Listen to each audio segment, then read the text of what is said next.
Never give up on your dreams. It doesn't matter what anyone thinks about you, says about you. Keep moving forward, keep grinding, keep shining. Khovu stands for scar. Most people don't know that. Khovu stands for scar in Swahili. So what I like to end this is with, everyone has scars in their lives, and it's not about how you dwell in the past with your scars. It's about how you overcome those scars and continue to use those scars, events, trauma, and use it in a positive way to move forward. Look both ways when you cross that street. Dot your I's and cross your T's. Measure twice, but cut once. Love life, live it up, bruh. Dream is good, do the work too. There ain't nothing you can't work through, and there ain't nothing I can't handle. There ain't nothing I can't handle. I look to the sky, and I thank God that I'm alive. I look to my wife, and I thank God she by my side. I've been through a lot, but I survived. It weighs on my heart from time to time, but there ain't nothing I can't handle. Peace, big love, big blessings, even bigger living, everything that comes with it and everything in between. You are tuned in to Thinking Out Loud with Samuel David. It's just a conversation, and I got a special guest today.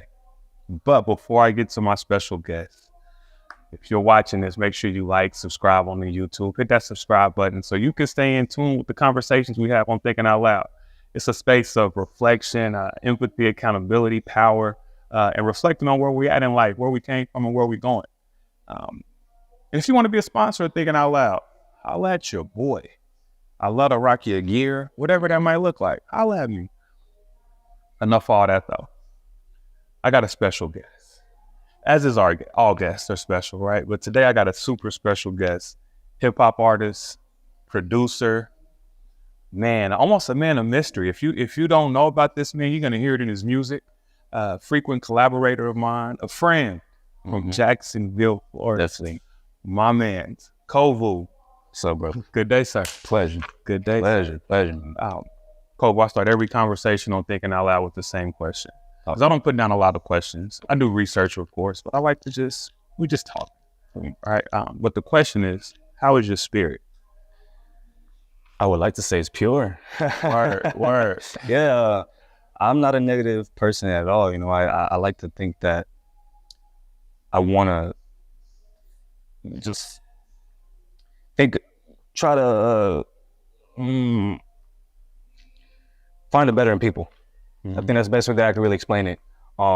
If someone does something negative to me, I try to take everything with a grain of salt because I know it's coming from a place that maybe they don't know how to express themselves. And that's something that I've learned very early on, especially with myself. I don't talk to a lot of people simply due to, I think, with how I was raised, where I come off as a dick. Word. That's feedback you got in real life? As just me. Sometimes I just reflect. So my best friend. Okay. My best friend, he is very nonchalant. Everyone loves him. Everyone just gravitates towards him. And I try to study that. I'm like, what the can we cuss? Hey. What the fuck do you got that just, everyone's just like, yo, his name is JJ. He's like, yo, okay. JJ, JJ, come here. Oh, you gotta come to this party. Oh, you gotta come over here. And I'm just over here like, I'm here, hello. Yeah. You know what I'm saying? But after having conversations with my boy, I understand that I have leadership traits. Okay. So how I present myself when I walk in a room, it almost sounds like, yeah, you need to pay attention to me. I'm 5'7". I ain't the biggest dude, but it's something that even my parents say. It's just, I get it from my father. It's okay. When you come into a room, it's almost like you demand respect. But I try not to be extremely cocky about it. Okay. I don't want to come off as, arrogant. You don't want to come off as a dick. Yeah, as a dick, a big one. You know what I'm saying? Pause. Word. But yeah, just circle back. I would like to think that my soul is pure. Yeah. I always want to find the better in people and just get to know them. I love that. I love that moment of reflection. That's why I love to ask that question, right? Because it's hard to, I'm like, how you doing? You can lie. You can bullshit. It's like how your spirit gives you a moment to truly reflect. Yeah. And I love what you mentioned as far as like the leadership qualities, or even when you walk in the room, like how people gravitate and look like, yo, he's one of those guys. I was listening to your album right? And one of the themes that I'm hearing throughout the album is like a lot of vulnerability, right? It's a lot of love, it's a lot of loss, it's a lot of leveling up, and even just like this moment, reflecting where you've been in life. Do you think some of those things may cause you to navigate with almost like a chip on your shoulder, or like a border up so many people can get in because you're giving yourself to folks so much? It's definitely, I always want to be 100% of myself. I always want the people, when they listen to me, is just to be just my true self. I don't want to lie. I don't want to have this false image to where if people see me, I just don't want people to put me on a pedestal. Okay. You know, they say, you know, never meet your heroes, right? And I can fully attest to this. And it kind of sounds like very dickish that I kind of don't want people to know me. Okay. Because I don't want them to lose that magic, you know? There's been many people in my life that I have met, I'm not gonna mention them, but I looked at them as heroes, inspirations. And then when you get to know them truly as a person, that magic goes away, you know? And to a sense, when I was speaking to my boy Aaron, it's like, he thinks it's the opposite. They should get to know you because that is your true self, right? Word. That is your true self. Word. So I'm still conflicted, but I still think, you know, I just don't want someone's perspective to be destroyed, right? And that's where I say I think my soul is pure, because I don't want them to lose that magic. Yeah. And yeah. You said it though. You said it's conflicting, right? Because I think, you know, as an artist, as a performer, as somebody who puts it all in the music, there's one piece of like, yo, if you want to get to know me, go to this route. Check out my art, because I'm putting it all there. But then there's that weird balance of like, how much do I give you? So then when it's reflected in the art, you have a better understanding of where that's coming from. And that's a challenge. I find that challenge myself. But the meeting the heroes thing, man, I met an artist one time that I was a huge fan of, a Virgo brother of mine, and I fanned out for like 2 seconds. And I was like, man, I understand where you're coming from with the music, feeling like you know, the world's against you. It's like, I don't feel like that. Like, it was an immediate, like, shut up, you don't know how I feel. And I was like, I get it. So the meeting your heroes, meeting your people that you're a fan of can be challenging. But I love when people are able to pour it all out. Yes. Right? What got you to a spot where you felt so comfortable with your gift in music, writing great music, where you felt like, you know what, I'm gonna pour it all, I'm gonna put it all here. I'm listening to songs, you're talking about love, loss, you're talking about friends you ain't rocking with, back against the wall, like all types of shit like that. Like, where does that? What got me here 100% was I didn't know what I wanted to do in life. Okay. I did not know. My brother went to school. A lot of my family members are very successful. Yeah. I dropped out of school. I would like to think I'm pretty intelligent. Right. But I dropped out of college. But I always knew that whatever I put my mind to, I was giving it 120%. Well, most people don't know this, but I'm a third degree black belt. No shit, that's where you got the all black on today. Sure, why not?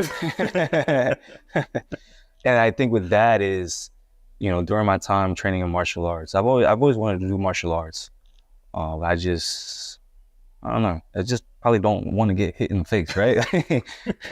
But in my time with martial arts, it teaches you integrity. It teaches you patience. It teaches you perseverance.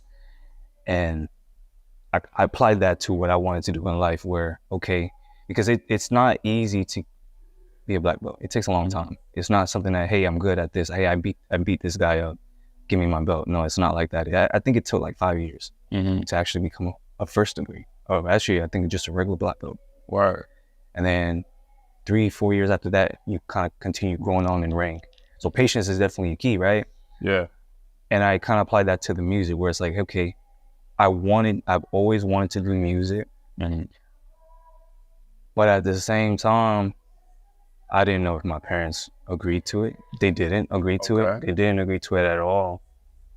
Who actually got me going 100% to the music was my brother, who is my all-time motivation. Yeah. As my hero. I always say that. And he was like, you know, like, he came into the room one day. He seen me just like rapping. I think I was rapping on the Lemonade, the Gucci Mane Lemonade. Okay. And then he come in. He hear me. He opened Your older brother, younger Yeah, brother? my older brother. Okay. My older. He come in. He like, what you doing? And I'm like, I'm rapping. He like, you rapping? He's like, yeah, all right. He walks out.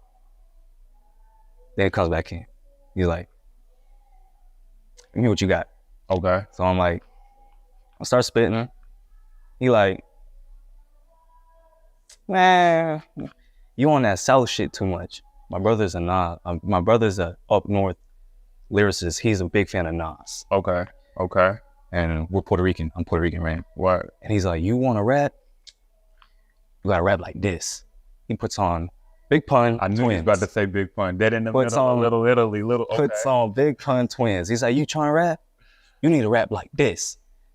And I'm like, all right, bet. Cool.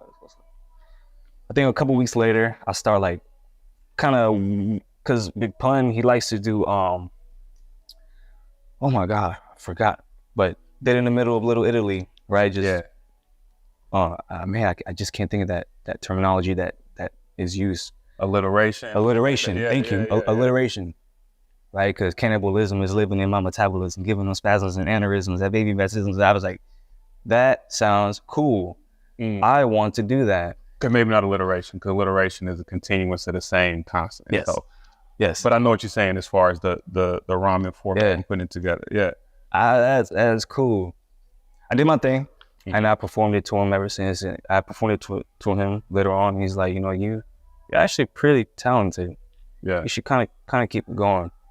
And he'd always check in on me. He's like, you rapping today? You writing? You doing this? Doing that? I took my gift to school. I had an English teacher. Her name was Miss Parker. She caught on to what I was doing with the music, because I would rap on the Orange Tails. I rap on all that because back then it was different. Yeah. And she knew I was doing stuff in the music. So what she would do is, every morning we had a question to answer. She would put a question on the wall. It's English class, and it's a very subjective question. Yeah. No answers were right or wrong. She would ask a question, but she would say, I want you to rap your answer. Oh, that's fire. That is fire. That's fire. Oh, let me take a couple steps back real quick. So you're in a space where your parents are like, nah. They're like, You're not going for it. But you have a brother that's super supportive, older brother, and a teacher that's also super supportive. That's almost the opposite of a lot of rappers. Because a lot of rappers be like, yo, Miss So-and-so said I wouldn't make it. Fuck, like that type of energy. But you had one. My teacher still to this day believes in my talent. She made me rap all my questions every single day. Every single day was a different question, and she wanted me to rap. It could be 4 bars, 8 bars, however I felt. And everyone was always excited to see what I had to say, because it was cool. Most of them was like, yo, like, 100%. This guy's really doing it. And plus, like, he raps at lunch. What a fucking weirdo. This guy really wants to make it, right? Yeah. And and just to tie it all together, I think the support from everyone else, right? Because the people that I wanted to accept me did not accept me until later on, right? Okay. The people that I wanted to accept me, they didn't accept me, but everyone else saw that shine. They saw that talent, right? Word. And I think that's what got me really going, where I'm like, who cares, right? At the end of the day, who cares what people think? Someone's going to like what you got. Come on now. That's a bar. Like, that's such a real life, no matter what you're doing.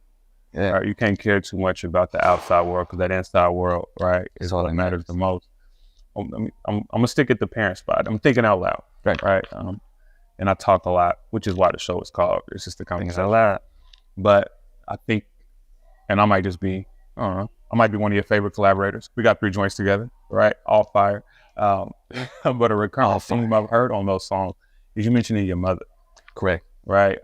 Even as I'm listening to the album, like, I'm hearing you mention that she almost didn't make it, right? Multiple times. You feel me? Yeah, she is. Sound advice, you talk about, being evicted and just some of those challenges there. Describe that relationship with me, with you and your brother, and how that made you into the main part of that.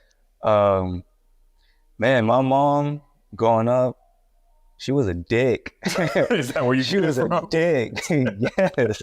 She was a dick, man. Like my dad is very like stern, like nonchalant. Like whenever he speaks, he commands attention because he's so just right.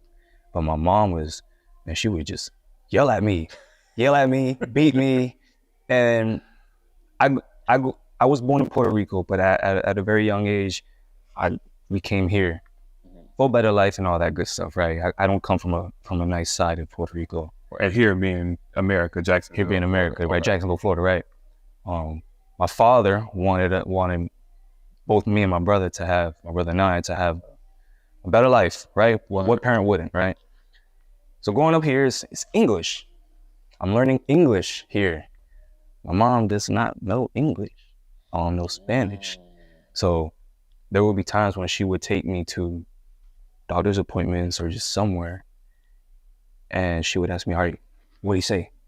My Spanish is not great. No doubt. My Spanish wasn't great. And I'd be like, Mom, I don't know.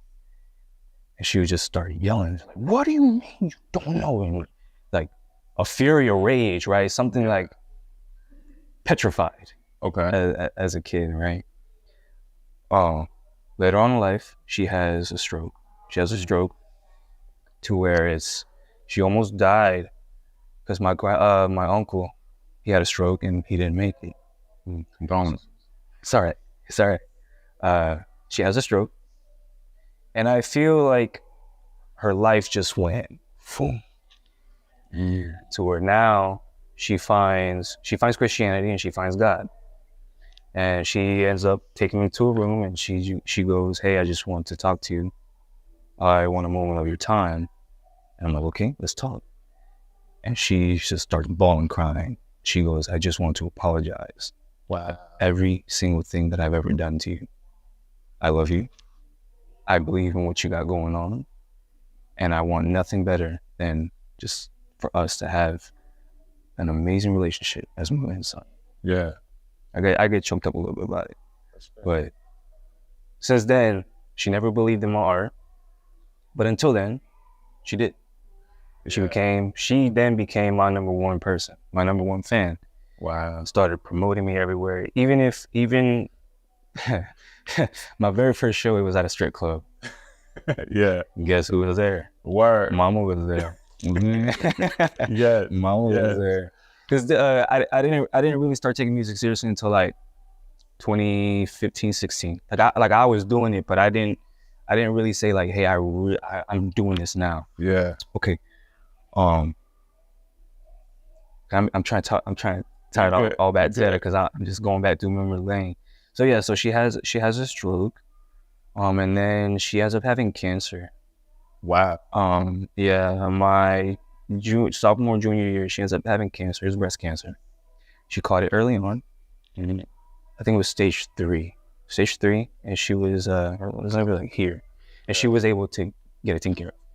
That's word. Big shout out to very God. Very, very, very fortunate. So my senior year, graduation day, she didn't tell me this. I'm like, sometimes I'm like, damn it. But parents will be parents, right? They will never tell their children anything that. So she didn't tell you about having breast cancer? She didn't tell me about cancer, and she didn't tell me that we were in bankruptcy and under the hole. Wow. Right? I got evicted on my graduation day. No shit. Damn. She didn't tell me this. Because on my graduation day, right, moms will be moms. Mm-hmm. On my graduation day, I hear a knock on the door, and this is the police. And I see my mom opening the door. She's talking to the police. And then she closed the door. I asked Mom, what was that about? She was like, oh, no, it's asking about burglary. She's still hot. She's still protecting you from the reality of life. Wow. Okay. Something going on. Right. Graduation happens, and then we end up going to the famous Olive Garden. We go to the Olive Garden. The famous Olive Garden. Well, Olive Garden and Red Lobster were like, I tell my kids, like, yo, y'all get shrimp and shit these days, but back then, those were luxury. That was, yes. I digress. That was Keep going. unlimited. What? Right. Stop playing. So we're at the Olive Garden, and that's when she breaks the news to me. So I'm like, I'm bawling in tears because I'm like, yo, like my world is where I grew up at, where I grew up in, it's getting taken from me, right? It almost makes you like just anger, right? Like at 18 years old, you just have anger because you're like, no, like mom, like I wish you would have told me. I would have gave you every fucking paycheck that I had. And she was like, And this is all before or after the stroke? After. Wow. It kind of just goes to show how tough she is. 100%. Mothers are so fucking tough, man. Like, Yo, listen, mothers women in general are the dopest creation that God ever made, if you ask me. And then that mother instinct is different. Yeah. I gotta ask, so this timeline is ill to hear all the things that y'all was going through collectively, that she's going through, that she's protecting you from, the healing that y'all going through together. So when she sat you down and was like pouring into you and apologizing for her previous actions, coming to that type of reflection, how did that hit you? How did that change you in that moment from where you were before to where you... So I still have some of those traits to this day, and it's something I'm still trying to master. I try not to care, and I think that's where the dick part comes in, because when someone is crying to me, I almost don't feel like sympathetic. Like I don't give them empathy. Like, okay, you're crying, all right, so what? Who cares? Like I that's what I want to say. I don't like, right? Like someone's family member could have died, and I won't care. You think that's because you've been through so much shit? It's like, yo, we all go through this. I won't care because from what I've been through, right? And during this time, at all my high school year, my father wasn't around. Like he was in Puerto Rico. Because I didn't know what was going on, because he was in Puerto Rico working, trying to make money over here. But I think it was the recession, if I'm not mistaken. But still, like, father figure wasn't around. Not like he was a piece of shit or nothing. He's amazing. I fucking love him. Yeah. But he's not around. He's not around. I'm with mom. Me and my brother's working at Firehouse at the time. Like, so no one to really instill that, yo, like, what you're doing is not okay, right? Because there will be times where I get frustrated and I just unleash in anger. Like my mom, right? Like I just unleash in anger. I just start spazzing. And it took a while for me to like, let me tone it down. Let me try to be more sympathetic, show empathy, try to be more. What did that for you? Was it a certain situation? Was it a lady? Was it a life moment that made you more sympathetic and empathetic to those around you? I think the conversation with my moms was what really set it off. I totally forgot to mention too, like it just as a young kid, man, I was so angry. I was so angry with that, and I got jumped multiple times at school, and even coming home from like the bus. And that's what got me into martial arts. I was about to ask you, that's what got you with the... And that's what got me into martial arts. So there's been times where even after I became a black belt, I was like, I want to find these guys. Word. I want to find these guys because they gotta pay. Like they must pay. Yeah. And then conversations with my mom, we started having a relationship to where leaving nothing, no secrets. Word. And I would tell her I have all this just like anger, and she's just like, you can't. After she found God, of course, right? Like she's like, you can't have that because you have to show forgiveness. Wow. You have to, be the bigger person, just forgive. And it's coming from mom, so it's not from moms, right? So it's like, you're like, do you have the right thing? But then us as human beings, you're like, I gotta get that back, man. 100%. Gotta get that back. Did you ever get your get back? No. One of them ended up dead, and the other one ended up in prison. There's a it's not my get back, but they say vengeance is mine, says the Lord. It's not my get back. That's a valuable piece in life, right? We all I think it's natural, no matter what somebody does to you, to like want to have that get back, even as adults, right? As kids, even. But then there's peace in knowing I don't have to do anything because people are people, and people that are habitually trash ass people get taken out essentially, right? Respect, love, all of that good shit. All right, so we done a lot of reflecting on where you've been. As I'm listening to the album, I also hear a lot of like wins. You're talking a lot about the wins and about where you headed and what you're doing. What's the latest big win for you? That she was like, oh shit, life is great. Right now. Word. And I thank my brother for that, and I'll explain. Okay. My brother always said, doesn't matter if it's a big victory or if it's a small one, it's a win. Your brother got a lot of wisdom. He listens to Nas. Come on, man. Like, Word. You made a song backwards, right? Factuals. Oh, this is a win. Everything that's positive into your life is a win.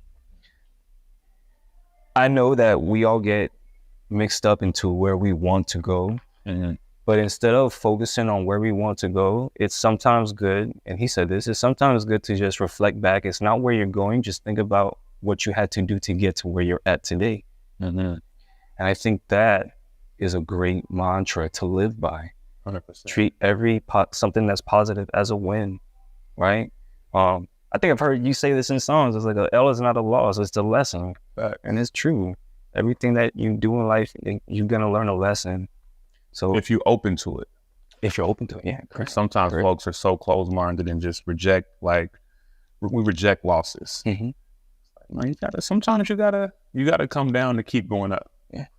So that's word. Yeah, but no, as far as like big event, man, I just can't think of anything. There's been so many wins in my life, and I'm just thankful where that.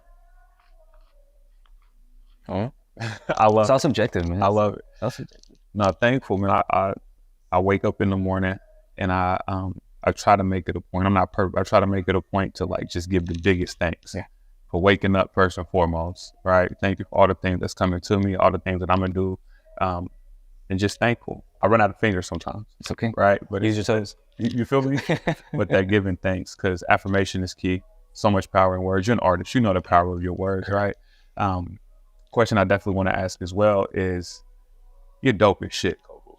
Like, you're one of my favorite artists to listen to. I'm listening to some of our collaborations. I'm like, damn, your verses be some of my favorites, right? You got a melodic tone. Really appreciate it, man. Thank you. Definitely. You're mad intentional in the way you execute your gift. You produce as well. When did you know you had it? Because that's a trick, right? Like, some people navigate and rap and make music or whatever gift they walking in, they feel like they got it. But there's a moment where it's like, oh shit, this is working. I knew I had it, and it's all in different occasions. I knew I had it when I'm walking up upstage. I'm walking on stage, and I just see a crowd of people just singing my songs. I knew I had it. I knew I had it when in the lunchroom, you got that one guy doing the Millie beat, or he doing the Fat Jolene back beat, and no one was stepping up, and I did. There's a couple of people that stepped up that I came up with. Yeah. I used to watch them, right? I knew I had it when I'm in the studio and I'm just so inspired. I finished the song in 5 minutes. While the other artist that's with me was like, what the fuck? Yeah. Yeah. Like, I knew I had it when I can go to my studio in Jacksonville with Paulo Pinsky, produce all Limp Bizkit, by the way. Fire. Keep rolling. You know what I'm saying? Yeah. I knew I got it when I can walk into a studio, record a song in 30 minutes, and it's mastered in 30, and it's an hour. It's done. But that also goes back to, I think Kendrick said it, once you give in your 10,000 hours, you got it, right? It's your craft. A lot of preparation has went into you getting to where you are now. Produce. You haven't always produced music, but you started producing. You produce your own. So talk to me. I've always known how to produce. I just didn't take it as seriously, and I wanted to kind of show. I've always loved rapping, but always in Jacksonville, I've always wanted to show that love and support to another Jacksonville native that was a producer. Okay. Right. And after falling out with a couple producers, that's when I literally decided, I was like, you know what? I think it's time where I get on my Kanye West and start doing it myself, right? Both things. J. Cole does it too. Yeah. Even Eminem does it too. And yeah, it's very easy. It's almost like a sense of not only interest, but a sense of like necessity. Like, cause I started producing for that same reason. I'm like, yo, I had a beat, at least the beat, which is a learning lesson for artists for sure. And then the song dropped. And then like a year later, Twista dropped the song to the same beat. Oh, and I was like, oh, what the like, copyright. But I understood in that moment, like, yo, okay, this lease means it's not mine. So let me actually start making my own shit. Nobody can take, nobody can stop. And then I do what I want music-wise. So that's always an interesting concept of mine. But that practice, that work you put in, where did that discipline come from? Is some of that from being a black belt or martial arts?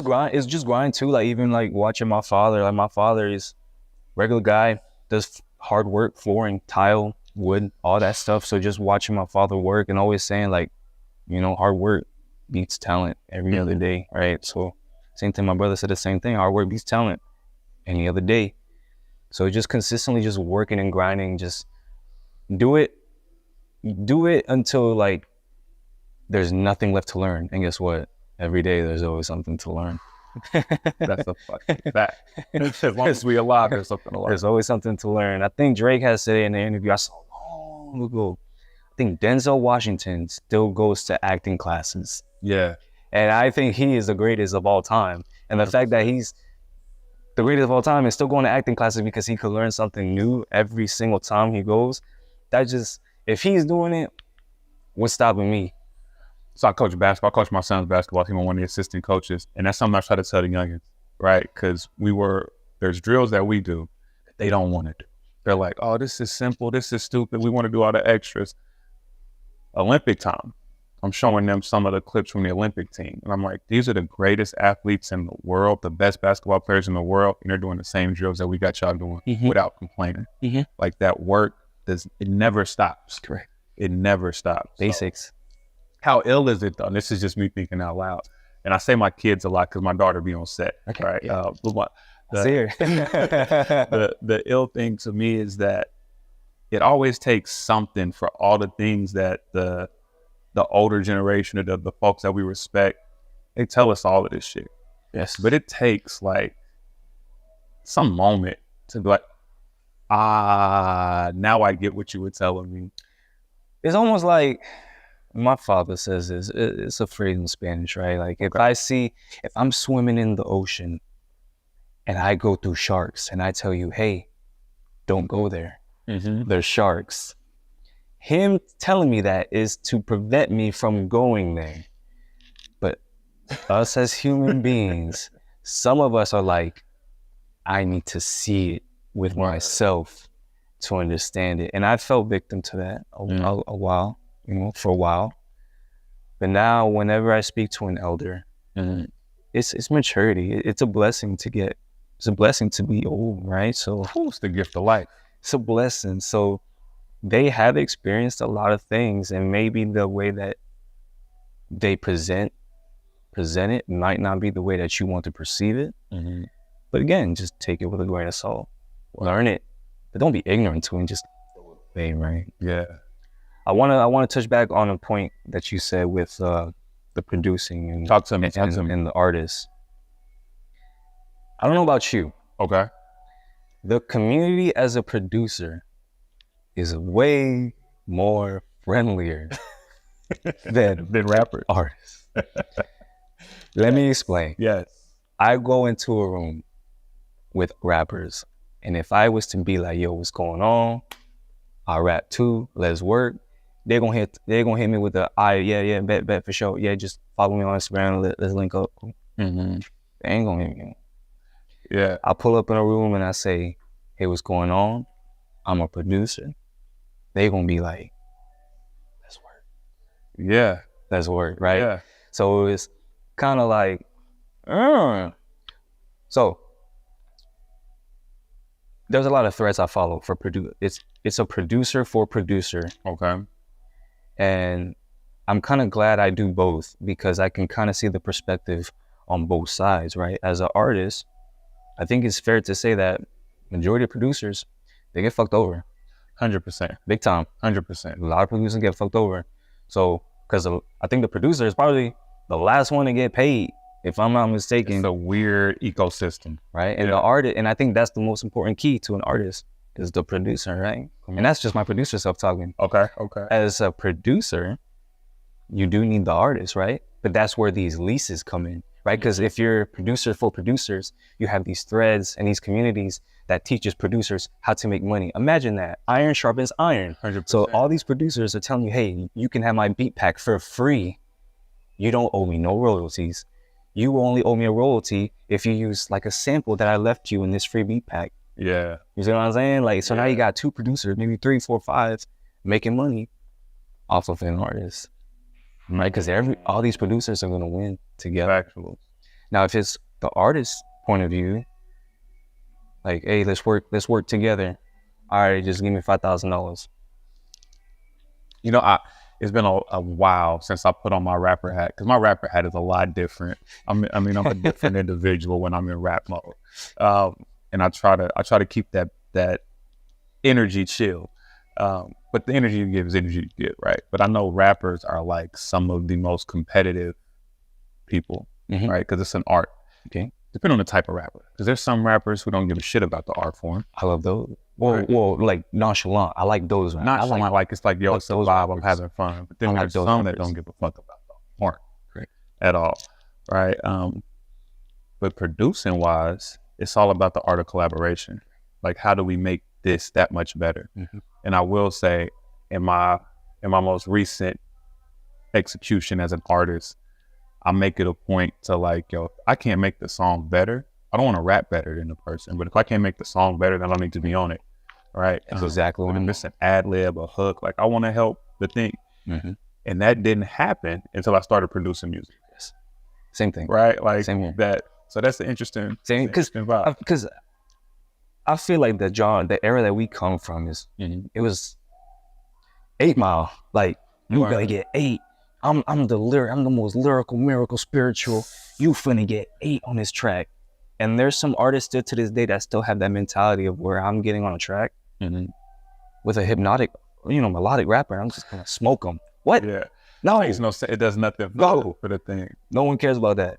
Yeah. What people care about is just the chemistry. And I think that's where you and we fit so well, right?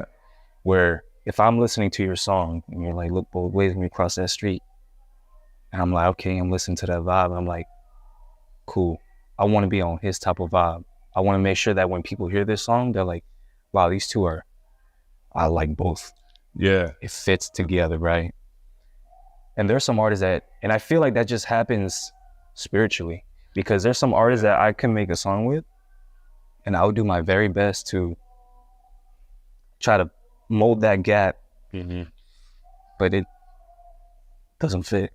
It's the energy thing. That's why I love collaboration in studio, and just intentional. I gotta pick something up. You said 2015 is when you were at school, in high school. I graduated 14. I feel mad old. Right. I graduated 05. That's all right. But what I love though is there is that generational wise, there's still that respect for the art, and a lot of times in hip hop, you see like generations like clashing. Right. Correct. And people say it's a young man's sport, but I think hip hop has reached such a beautiful space where like Nas is the same age as hip hop, still dropping some of the dopest albums, right? And there's like lanes for so much dope music. You got Nas, you got Jay, you got like even recently now, like Young Jeezy released an album. Jeezy. I'm from the South, right? So I love Jeezy. I love Jeezy. You got like so many artists. I almost want to say it's like adult contemporary hip hop, and then you got like the XXL freshman list, and I'm looking at that and I have no clue who some. But half them freshmen are old as hell. They're like some of them are old, so some of them have been doing it for such a long time, and then they got picked to be freshmen. So, but 2018, I want to say 2018 was when all this happened. When you had your Lil Uzis and your Lils running around. and then you had your old heads clashing with them. Yeah. Right, because I think that was they were ushering a new era of hip hop. But both can coexist. Both can coexist. I was having an argument with someone, I want to say a couple years ago, and I said, I was reflecting. I was like, okay,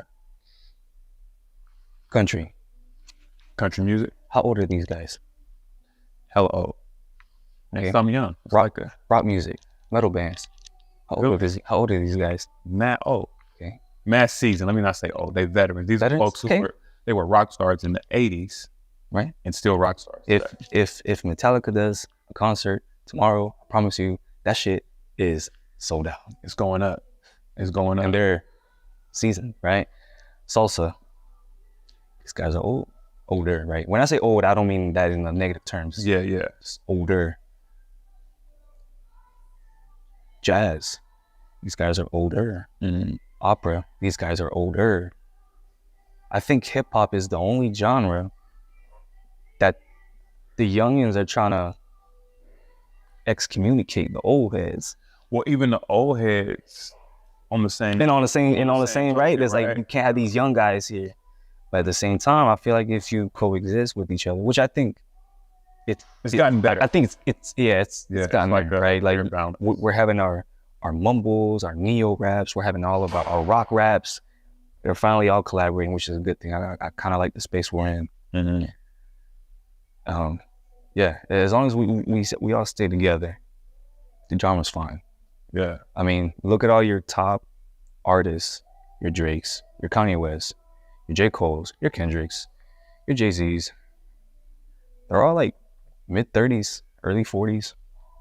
Yeah. I mean, they're not young late guys. 30s, 40s, 50s too, like Jay. Yeah. Like Jay could drop album, it'll sell a lot. And I think what happens though is like as hip hop fans grow, right? Like I know I'm not going to check for the music my daughter listens to. There's some of that shit that rock. Like I might do the little Boss Man D-Lo dance. I love Glorilla. I loved her when I seen her on the car dancing at the stop line. But I think there's like, I know folks my age, I'm 37. Okay. Right. So when I grew up listening to hip hop, I was 9 when Pac died. Okay. I was 10 when Biggie died. Right. I love West Side Connection, Q. You get to see a lot of the artists grow into grown men. Right. T.I. And I think the dope thing as fans is there comes an appreciation for the art form, even at an older level. Right. And if you really love what hip hop stands for, because I think the generation thing extends past hip hop. Right. Every generation feels like the generation before them is worse. They horrible. And it's like, yo, we was just as reckless, just not on everybody's camera. Correct. Right. Just on everyone's camera. Correct. And so there's like an appreciation. They talk about skinny jeans. I've seen pictures of the Isley brothers and Prince. Like, brothers was kind of, was dressing wild. It's not a new thing. Nothing's new under the sun. And when generations can appreciate that about generations, like, yo, hip hop is about, it's really anti-culture, and he created a culture, right? It is also a collaboration of so many different sounds and spirits and cultures because the sampling piece. That's true. And so I just love it. I love hip hop. I'm a hip hop baby. Yeah. Same, man. So I gotta ask this: as you create, what is your creative process? Like, is there, you writing it down, you just going in there catching the vibe? Because you mentioned you know you got it because it can take an hour for the whole process. So for me, as far as creating it, I just have to feel the vibe. Now, as far as my step-by-step process, the number one thing that's most important to me is the hook.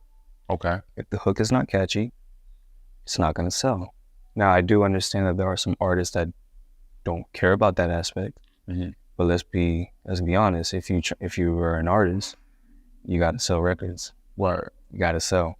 Now, if you want to do it for yourself, that's cool. But if you're trying to make a living out of it, you got to sell. Right? Can't always be lyrical miracle or just mumbling on that. You got to have something. Got to have a mix of both.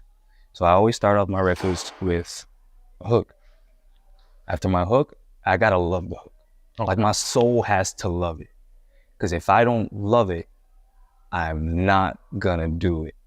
And us as producers, I have a whole fucking catalog. I want to say 100 songs that we kind of had ideas for them, but they're not. It's not hitting. And if it's not hitting, I don't want it. Word. And I know it looks so. Yeah, started with the hook. After the hook is complete, honestly, I just go on autopilot after that, man. Because the writing is, I've been doing it for so long. You've been doing it for so long. I would think it just happens, right? Because we have that gift. I just think it just happens. It's kind of hard. It's hard to explain. Yeah. It just happens. If I really want, like when I was younger and I had a notepad, and when Drake had the BlackBerry, back then, I was really like, all right, like if I really want to be like a lyricist, and I really wanted to show my lyrical prowess, yeah, you took your time on it. Okay, I ain't trying to get 8 like an octagon, all right, right? Like, like, all right, yeah, that's the one right there. That's what I'm gonna write, right? But then you gotta set it up, and I ain't no battle rapper, man. Yeah. I ain't no Hollow the Don, man. I ain't, look, that's for them.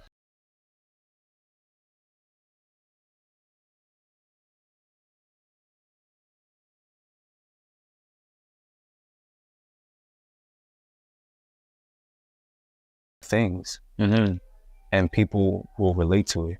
Yeah. Right. I don't have to be the greatest lyricist ever of all time. That used to be my thought process because I grew up listening to Big Pun. I grew up listening to Big L, Jay-Z, Nas, Rakim, right? Like I grew up listening to all these guys. I'm more East Coast than I am. I can hear it. I can hear it. I'm more East Coast than anything. But what really came clashing down on me was because I cannot be as talented as them, and I never will be, because that's their dawn. That is their gift. Kid Cudi. Kid Cudi is one of my greatest inspirations of all time. Same as Kanye West. Yeah. And Drake. These guys, they expressed themselves. It wasn't lyricists. Like some of them are lyricists to an extent, but majority of their music, they were expressing like their lifestyle. This is what's going on. Vulnerability, especially with Drake and Cudi, on two different spectrums of vulnerability. Yeah. That made me realize, like, cool, I know what to do. I like that.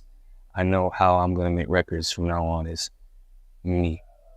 100%. And I can hear it when I'm listening. I was almost going to say Travis Scott as well. Yes. So, like, right. So when I was coming up, Travis wasn't there. Okay. When I first listened to Travis, he was nothing compared to what you have now. Like, he had a bald fade, rocking a mask when I was listening to Travis, and he was heavy on his like Yeezus, like, or probably before Yeezus. I think he helped produce Yeezus, if I'm not mistaken. On his, like, it's different. It's like, almost sounds evil. Like Al Pharaoh is like evil, but that's what shaped the genre going forward. Because he took all his inspirations and molded his own self. I'm very inspired by Travis, very inspired by Drake, very inspired by Cudi. It's crazy. Oh my God. Someone told me that whenever they listen to me, they say, if Drake had a threesome with Kid Cudi and Travis, that's a crazy. We would get Pineapple Express. Khovu, right? I can see it. When I said that to my brother, he was like, when people don't know what they're listening to, they try to compare it to the nearest thing because it's not making sense. Yeah. Right. So when I hear someone and it's new to me, I'm gonna be like, he sounds like if Drake and Travis Scott just did the Dragon Ball Z fusion high, and boom, there you go, you create code. That doesn't make no fucking sense. But I get it, right? Because we need familiarity. I think that's why sports is always trying to find something to compare to whoever they feel like the greatest is. Right. Because immediately, like, there's a familiarity. Because people tell me all the time, oh, you sound like Jay-Z, or you sound like 2 Chainz and Jay-Z had a baby. I'm like, those are some of my influences, but it's not like intention. It just happens, and people are like, how can I make this? Maybe it's like the voice, the cadence. You feel me? Or even the inspiration. There's nothing wrong with being inspired by someone. When I was in college, I took music class, music 101, and I learned something from there that I'll never forget. Okay. It's called Gregorian chants. That's what it's called. Yeah. Gregorian chants. So a lot of these monks, they would do like a syllable or whatever the sound, they would do a sound. And then as music started evolving, literally this is the evolution of music. Okay. They would take the Gregorian chants from before and add on top of it. And they would just continue and continue and continue and continue. So for someone to tell me that, you know, you sound like this, that's fine, that's okay. But there's nothing wrong with it. At all. Because you're gonna add your own flavor to it, right? Recipes. I mean, shit, the first time you cook something, somebody gave you the recipe, it's gonna taste almost like theirs, but not the same, but almost like it. Then you continue to like, I'm gonna take a little bit of this flavor out. I'm gonna add some of this flavor. I like the way this sauce drip. Like, it's the real thing. I'm Puerto Rican, so we gonna put sazon and Goya on that shit, you know what I'm saying? Word is bond. Straight up. Straight up. All right, Cole, I gotta ask this question. Sure. You mentioned Drake a few times, and I try not to do like the current events thing. So I'm gonna put a different. They call me Great Value Drake. Great Value Drake. At one time, I like crazy. But with the latest hip hop beef, right? Though it's been Kendrick versus Drake, I tend to get deeper than just the face value thing, right? And I really feel like it's more so like it's a culture war, but it's also like a fan student of the game versus somebody who is born into the game, right? When you look at the Drake and Kendrick beef, what are some of your thoughts in regards to just the overall state of the culture and that? I'm almost disappointed, honestly, because at first when it was starting, I was excited. Okay. I was like, Kendrick and Drake going at it. Cole was in it. Yeah. It was like three giants going at it. But the route that they went, that if it's war, anything goes. Yeah. I just wasn't expecting that. Right. I really wanted it to be on some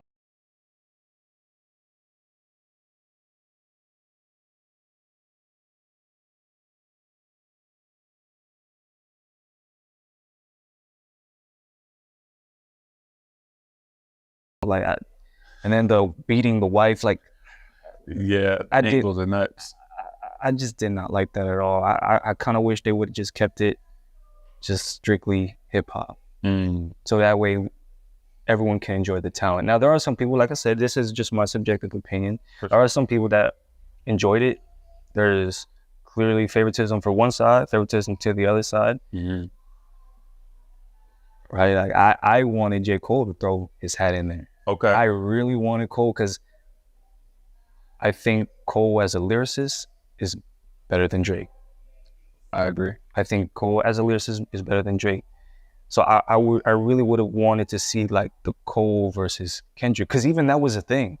There was a point in time where they was doing like the Black Friday and they was going back to back, and I just couldn't decide who was the winner because I'm a big J. Cole fan. I feel like Kendrick and J. Cole sparring is more of like two sophisticated black belts. I feel like it's kind of personal. like getting the thing right. And it's almost like Wu-Tang jumping on the track together. A lot, it's like, okay, I'm about to go at you, but it's love. It's love. So the Drake thing different. So like I said, like that's personal. I'm just like, I ain't trying to hear that, man. I ain't trying to hear that, man. I love both those artists, man. So I'm not trying to. I feel like no one won from that. I feel like both their how their review just got damaged. J. Cole and Drake, or Kendrick and Drake. I'm sorry, really? Like Kendrick and Drake. Yeah, well, one's labeled as a pedophile, and one's labeled as a wife beater. I think the challenge is the belief. The belief, right? The believable part. Like, what's believable, what's true. Like, when I listen, and I love what Kendrick said on the Euphoria joints, like, it's a friendly fade. We can keep it that way. Right. And then I liken, because I'm a Kendrick fan. Okay. Right. and I'm a Kanye fan. I'm a Kanye fan all day. So I love Kanye to death. Kendrick might be my favorite mainstream rapper after Jay-Z. Like I feel like he's currently the GOAT. And it's interesting though, because even though it's Kendrick and Drake, I genuinely feel like it's like a cultural thing. Like even with the black and white, it's like, I don't think he's saying Drake's not like us because he's a mixed individual. I think he's saying he's not like us because he is not of the culture. Like you are a fan of the culture and you almost like Shang Tsung taken from every piece of the culture in a way that's like not as productive as it could be. Right. Which I get, but I love what it does for hip hop in a sense of it's almost like a reset. Like, yo, okay, let's get back to caring about how we rap while creating great music. We don't give a shit about sales. We don't give a shit about being on Instagram all the time. Like, we're not content creators. Right. Like when I look to Kendrick's timeline, and again, I'm saying their names only because, again, what it represents. But it's like 5 posts. It's what Euphoria, Meet the Parents, Not Like Us, Grams, right? Meet the Grams. I'll Meet the Grams, and not Meet the Parents. The Grams Super Bowl announcement. Right. It's not like, look at me. It's like, yo, I'm strictly giving you all the art. And I love that piece because I feel like for too long, hip hop has been in the space of like, we got to content create. You got to keep people's attention. You got clout chasers. You got, he's not authentic. It doesn't feel authentic. So I just had to ask that question. I don't want to spend too much on Drake and Kendrick, but I got to ask this. You've been to the Dub. You've been to Wichita a few times. Is every time you come here to film a video, is it as eventful as this last time has been? Because I've heard some of the stories. You got pressed on the. Oh my God, man's tripping. It's always fun when I come to Wichita. Yeah. I really love Wichita. I don't know what it is, man. It's hard to explain, right? So it's right because when you're inside, you kind of don't see how great you really are until someone else from the outside says, wow, you guys have a downtown with a lot of people. You guys have events going on. I literally woke up, I'm in my hotel and I literally woke up, good morning, Wichita. There's literally an event going on. Like in Jacksonville, you have events, you do, but as far as like music is concerned, it's kind of dwindled down. Like you do have your artists and it's underground, right? We have a lot of promoters in the city. You got your Mal Jones, right? Who I grew up with, like rapping on the corner. But as the years go by, it's like there's no one to pass that torch. There's no one, right? You're just kind of left for like, all right, it's just shows. A lot of venues have shut down, man. Like it's hard. Promoters are the worst because they take the artist's money. I could sell a ticket. So one of my experiences, famous artist came to the town. I sold tickets for that promoter, $25 a piece. I think I was forced to sell 75, and I think I only made $5 from each ticket. Yeah. And I only got to perform on stage for like 8 minutes. So this is where my rapper hat starts jumping on. We're trying to chill. So this is a situation I'm assuming where they're like, yo, you can pay to play. We're going to give you X amount of tickets. You got to sell these X amount of tickets. And if you, a lot of the artists that I grew up with, they didn't have a fan base. And I knew they didn't have a fan base was because when I showed up to the shows, the people were singing my songs and they didn't want, the artists themselves would be like, I don't want to go after Khovu. Word. Because if I'm like before the big old main artist, they want to be probably before me because that crowd gonna be right there. But to tie it all back where they didn't have a fan base, a lot of them were drug dealers. A lot of rappers in Jacksonville were drug dealers. So I'm selling tickets, 25 a pop, 75, guaranteed you must sell. You just cashed out. They're guaranteed to perform. Or instead of selling the tickets, they just paid the promoter. Hey, I don't know what goes on behind closed doors, but they probably paid the promoter. Hey, I ain't gonna sell no tickets, but I'll pay you. What's up? Yeah. And a lot of them were like that in the city, which is fine because I wish I had that luxury of being able to do that. Yeah. Or where I can just pay, and then I had it. No, I had to go out there and just grind myself. But no. And you know, I was literally thinking about that whole process this morning, of like, I was listening to Gucci Mane and Drama, and I was thinking like, yo, how did, when people come up at the same time together, what does that relationship look like from a finance, even communication of the finances, right? And when I think to situations like, yo, you got to pay to play, it's communicated in such a trash way that it's predatory to the artist. Versus a promoter, it's like, yo, I've invested into this show. If you want to be on this show, correct, there's an investment that you can provide. So it's the same shit, but it's just a different communication. If the delivery was better. Because it makes the intention feel different. Because now it's not like you're not trying to build a relationship with me as an artist, as part of this ecosystem of entertainment where we at. You more so, it feels like you're trying to eat off me to make your thing pop. And it's a variance, right? Because then as artists, we got the ego. It's like, no, I'm not about to pay you to perform. Hell no. It's like, yo, I got an artist coming. You want to be part of this event? Here's what you can invest in. Here's a return for you. So it's like a weird, it's a weird ecosystem in the way that those things are communicated.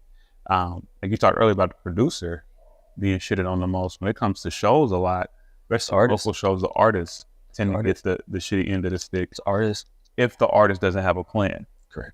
From promo, from merchandise. I think that's where, and I think they started catching up with the artists because they're like, hey, we're going to put you on here on this show. You got to sell woody, woody, woo. But they tend, if you're not smart, or maybe you just don't know, you could sell your merchandise. You can literally free. You don't even have to pay for most shows that I've been to. I never had to pay for anything. I just brought a table and called up my Spanish folk. Hey, I need to bring a foldable white table. We're going to throw a flag on there and say, hey, once I'm done, with the show, Mom Duke's over there, wave your hand, boom, we're selling t-shirts, we're selling stickers, we're selling lighters, whatever you may want. And I'll come out of there making like $500-$600. Words. Smooth, chilling, right? So imagine that on a grander scale. Like the promoter's like, hey, you sold way less than what you made, but you made hella money over here. Right now they're like, yeah, I'm kind of catching up on that. Yeah. And now if you want a table, you gotta pay. Now we gotta reap a little bit. You gotta pay. That's funny. Man, Khovu, a question that I like to part with. Talk to me. So we talked a lot about winning. Talked a lot about some learning lessons, some life situations, relationships even. Khovu now, what would you tell Khovu 10 years ago? Oh boy. You're doing good, kid. You're doing just fine. You're doing just fine. Again, it's not where you want to go. Think about everything that you've done to get to where you're at today. Every win, doesn't matter how small victory is, it's still a win. I feel like it's destiny, bro, because I wouldn't be here right now if it wasn't for everything that I had to go through. So I feel like if me telling my youngest self specific things, it's a shortcut. Ooh, that's a bar. It's a shortcut. Because you got to go through it to get through it. You got to go through it. You wouldn't be, I get it. Like, hey, I wish, if you would have done this instead, you would have made that. But that wouldn't turn you to the person that you are today. And I think I'm doing just fine. I love that. I love that. I love that. All right, before we end it, Khovu, got anything you want to say to the folks watching? Never give up on your dreams. It doesn't matter what anyone thinks about you, says about you. Keep moving forward. Keep grinding. Keep shining. Khovu stands for scar. Most people don't know that. Khovu stands for scar in Swahili. So what I like to end this is with, everyone has scars in their lives. And it's not about how you dwell in the past with your scars. It's about how you overcome those scars and continue to use those scars, events, trauma, and use it in a positive way to move forward. That's all I can say. Well, listen, Khovu, This was a great conversation. Thank you. I feel like I kind of bonded a little bit, but it's all right. Nah, we just thinking out loud. That's Correct. It's not an interview, it's a conversation, bro. And man, I'm hopeful, confident, and prayerful that everything that you headed towards is meeting you halfway. Likewise, brother. Thank you so much. 100%. Man, I'm hopeful and confident that your music is gonna continue to move folks the way that it's moving, and that your scars continue to be a representation that scars heal. All right. Love you, bro. I appreciate you. I love you too, brother. Thank you so much. Yes, man. indeed. This has been Thinking Out Loud with Samuel David. We out. We out, man. Look both ways when you cross that street. Dot your I's and cross your T's. Measure twice, but cut once. Love life, live it up, bruh. Dream is good, do the work too. There ain't nothing you can't work through, and there ain't nothing I can't handle. There ain't nothing I can't handle. I look to the sky, and I thank God that I'm alive. I look to my wife, and I thank God she by my side. I've been through a lot, but I survived. It weighs on my heart from time to time, but there ain't nothing I can't handle.